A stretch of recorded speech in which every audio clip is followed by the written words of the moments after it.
Nakadilihensya na naman nga ho tayo ng paa ng dinosaur. Kaya syempre, alam nyo na kung anong gagawin natin dyan.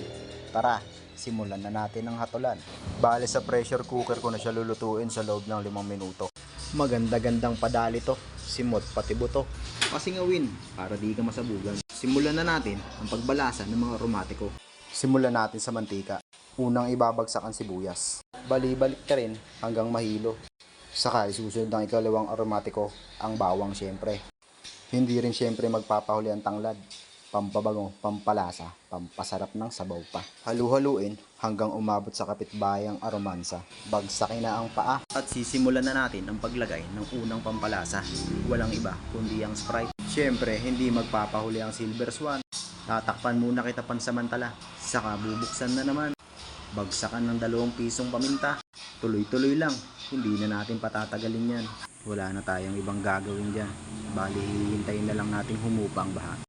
Diretso lang sa pagtakip at sara. Hanggang makuha mo na yung gusto mong sarsa. Mikos-mikos. Hanggang sa magsawa ka. Naglagay din ako ng konting sugar.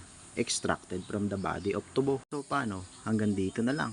Kita-kits na lang tayo sa susunod na lutuan.